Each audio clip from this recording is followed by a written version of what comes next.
No further.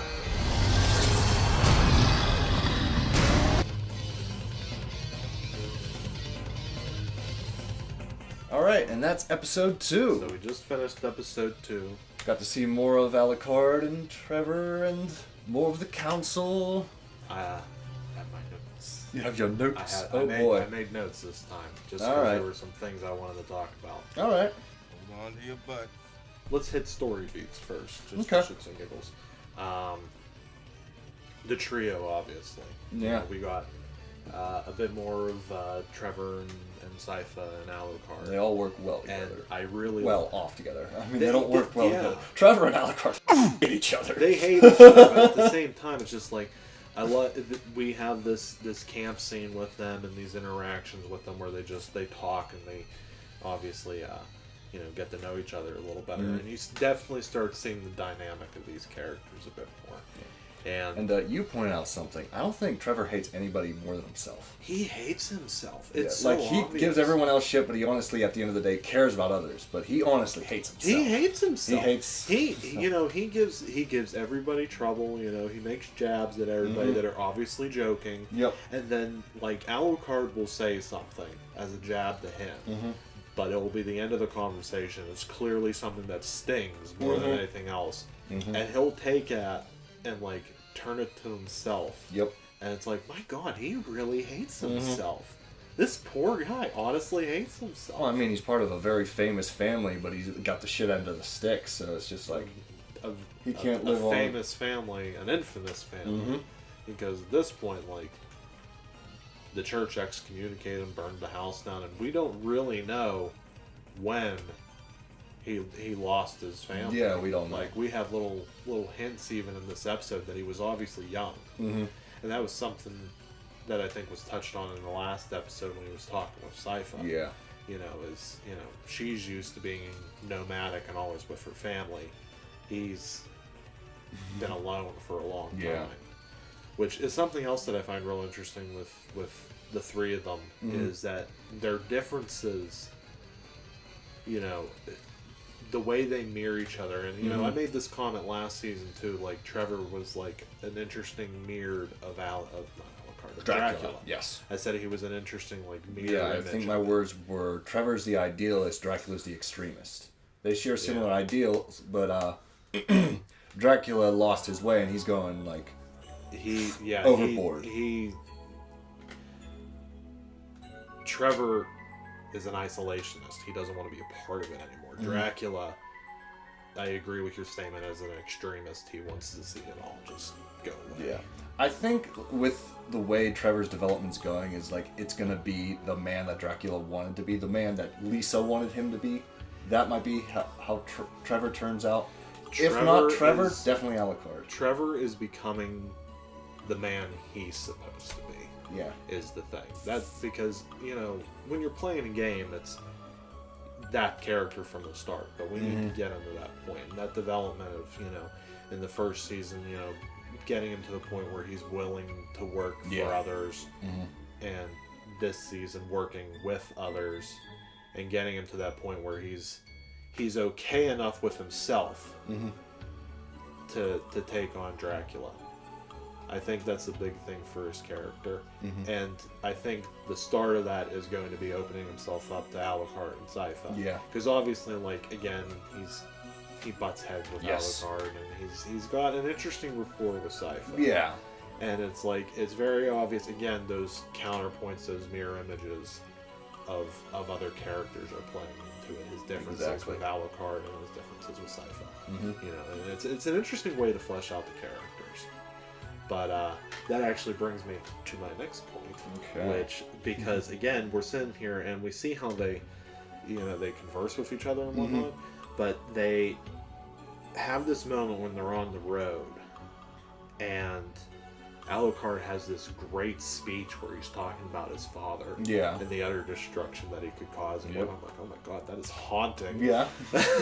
Really got to drive it home because you get numb to it when the same note's been played game after game after game that he wants to shroud it. So like you have to like bring it back to like when it first started, when Dracula first waged this war against humanity, and make you realize that. Oh, yeah.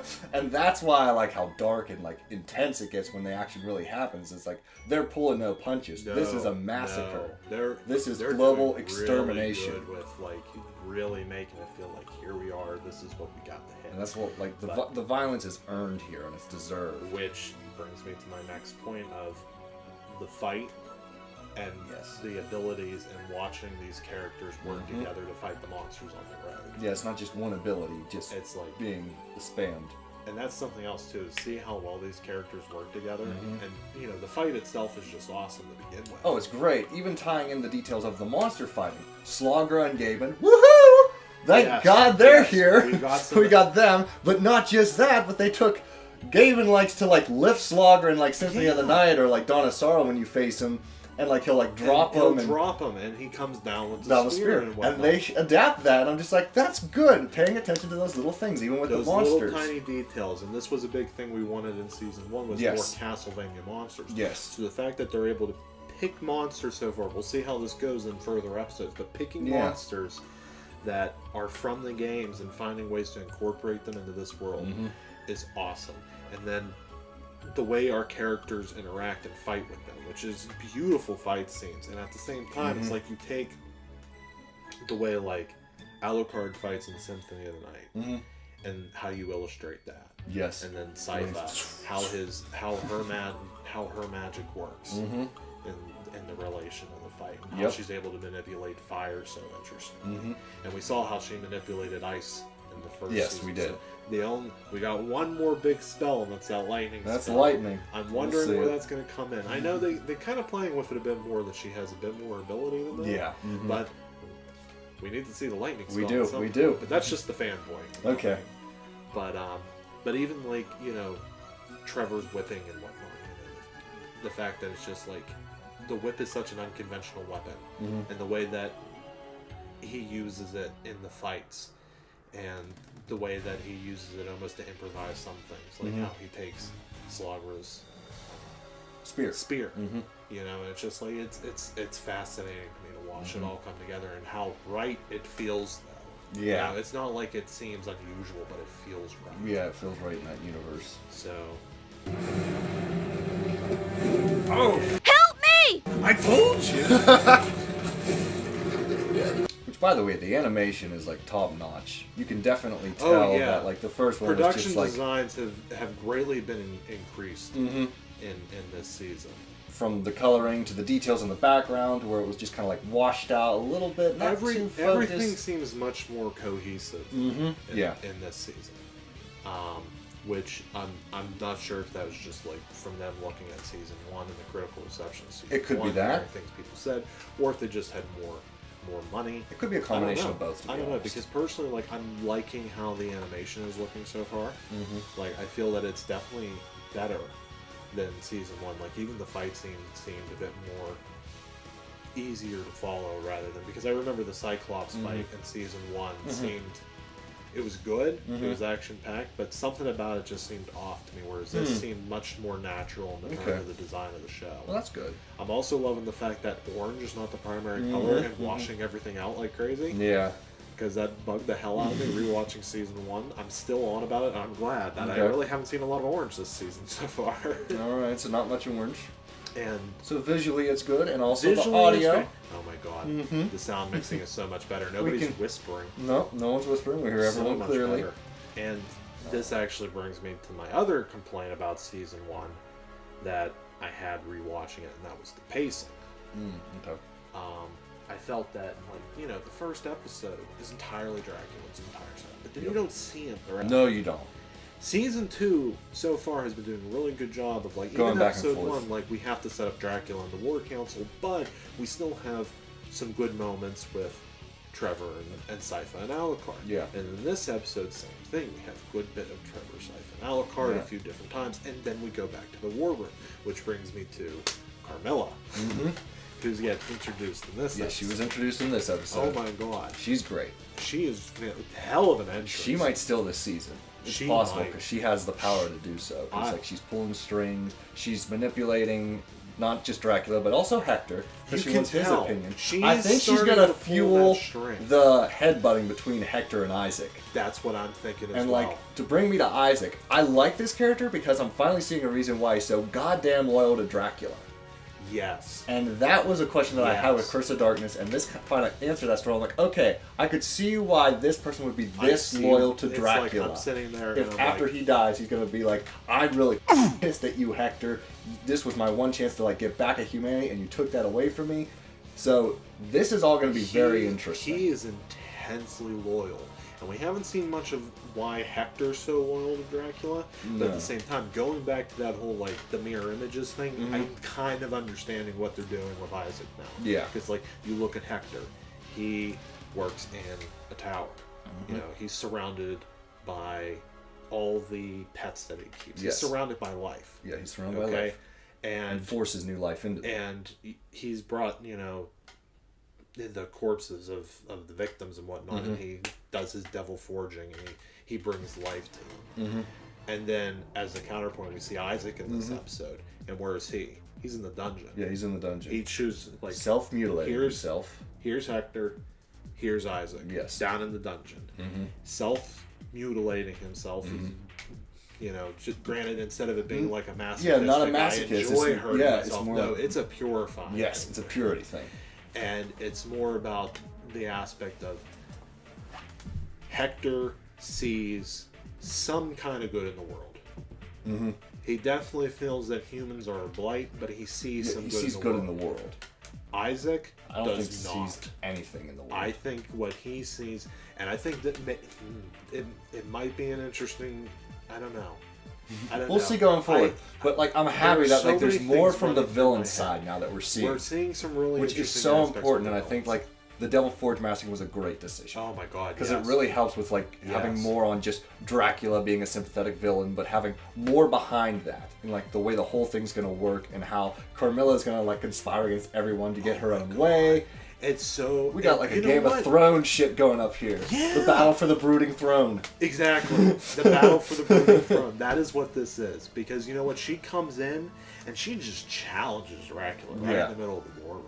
And she plays it off like, no, I'm trying to help you. This is my best way to help you. This is how I do things.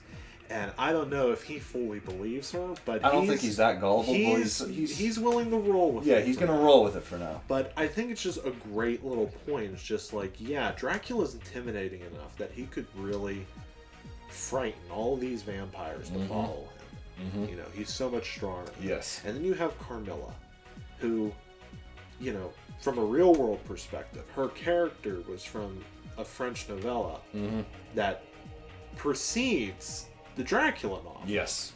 So in a kind of way, it's like she's really the older vampire. Maybe not in terms of the show's mythos, but it's kind of a nice way to pay tribute to the fact that no, she has some real world roots too. She's a very important vampire. And you know what? She needs to be respected. And when you walk in, and it's just like her face is like perfectly shaped like the mask from Simon's Quest. But then you look at her body, and it's just like she's got that Carmilla appearance from Lords of Shadow. It's just like her design immediately. It's just like it just speaks powerful, you know, and it's just such a good design that you recognize it immediately. And going forward, the battle for the brooding throne. I think is more enticing than the rest of the story.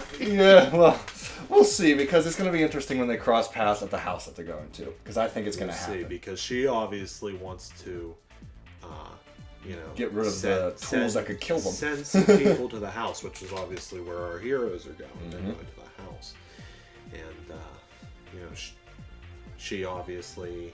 And this is the other interesting thing that I think you touched on with like her manipulations, and she got that little moment where she like says something to Hector. It's like Hector doesn't want needless violence.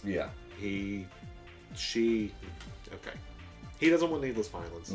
Carmilla makes mention of taking this town, this waterfront town, to cut off people escaping from Lycia. Okay, that might be a tying in point between the two of them. Because he doesn't want needless violence. That's the best way to end this war as quickly as possible. Isaac obviously wanted to attack the other town just for the sake of attacking the other town. Yeah. Hector didn't want to because that'd be too much bloodshed for no reason. Yeah, and it was interesting because I believe in Curse of Darkness, even though Isaac liked Dracula the most, Dracula favored Hector. Uh-huh. Even though he was pissed that he was the traitor, he favored Hector, and it's nice to see those reasons. You know, like that's he had a more calculated mind. That's a very good point, though. You know, because like Isaac was the betrayed student. He loved his master, but Yeah. he was not the favorite student. That was Hector. we'll have to see, because this Dracula isn't as stereotypically evil. I think he likes both of them in a sense, but at the same time, I think it's a very good point, though, from the Isaac standpoint of why he's not going to like Hector, because I think Hector is going to end up helping Carmilla. It's possible. Because of the way he wants to run the war is different from the way Isaac wants to run the war. We got a long way to go. We got on to a long episode way to 3. go. Episode 3, here we go.